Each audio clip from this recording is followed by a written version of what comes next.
Breaking news. If it bleeds, it leads. In your news today. You are now tuned in to Dirty Laundry Media. Stand by. So what's going on, Dirty Laundry family? This is Bill Money, back in the building, tapping in with another video. Right now, we're just going to chop it up for a minute about Fat Joe. Fat Joe, the rapper, the white Hispanic rapper, who recently gave a white supremacist take on the Bill Cosby case. Yeah, Fat Joe says that Bill did some things. Bill Cosby did some things. It's obvious to me that Fat Joe needs a ghostwriter for his lives. I can remember last year, Fat Joe opened his mouth saying that Drake was the Michael Jackson of our time. He got roasted for that. Recently, he was roasted for trying to compare culture vulture DJ Khaled to the great composer and producer Quincy Jones. And the hits just keep on coming. So now Fat Joe done went and put his arroz con pollo eating lips on Bill Cosby. And we have to let Fat Joe know that Bill Cosby is one of ours. He needs to back off.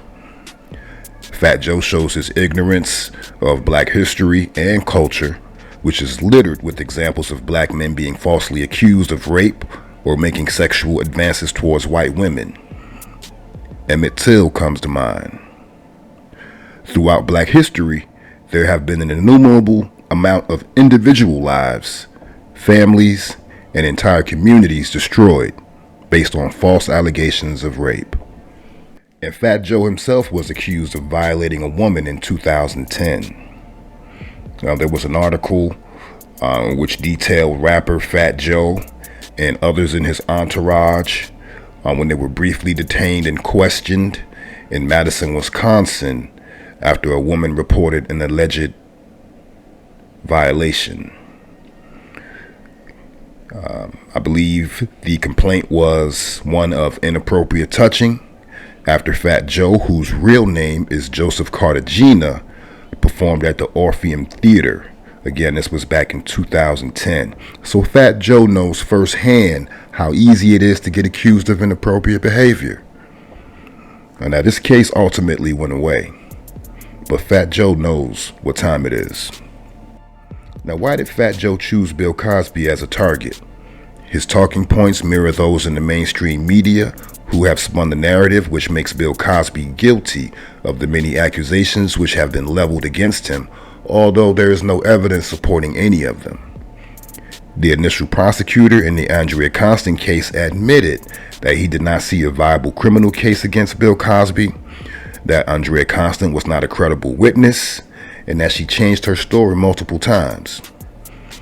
There was no physical evidence, and Constant continued to meet with Bill Cosby after the so-called violation. So in my opinion, Fat Joe has more than likely been tapped by the liberal media to act as a mouthpiece for their various agendas that they're unrolling in the black communities. Fat Joe has been able to maintain a level of relevance, although his music career has slowed down. A major reason for this is Fat Joe has been signed to a management deal with Roc Nation since 2017. So if you know, you know. And we all know that Roc Nation, HNIC, Jay-Z, is very much tied in with the liberal establishment and left-leaning politics. Jay-Z famously had a well-publicized sit-down with Barack Obama. He said that he texts with Obama and that he also has him on speed dial. Jay-Z also stumped for Hillary Clinton when she lost to Donald Trump in 2016. And Fat Joe's politics are pretty much in alignment with the left's agenda, as he was handily and willingly used as a tool to promote the lockdown agenda in 2020. So it's my guess that they trotted Fat Joe out to make the statement that his white zaddy could not, thinking that Fat Joe, being a somewhat well-known rapper, that his comments would not raise too many eyebrows, but they made a gross miscalculation. Fat Joe has been called on the carpet, Fat Joe has been weighed in the balance, and his fat ass has broke the scale. Fat Joe spoke out of turn on this situation and would have been better off keeping his opinion to himself. But he let his handlers put a battery in his back and send him on a real dummy mission. I will no longer support anything Fat Joe has anything to do with. And I want to give much respect to Judge Joe Brown, who has been on the front lines and expertly explaining this legal trick bag in layman's terms. We recently watched Judge Joe dismantle Mark Lamont Hill on his own show, where Hill repeatedly tried to inject his opinion and emotion into a cut and dry, black and white legal issue.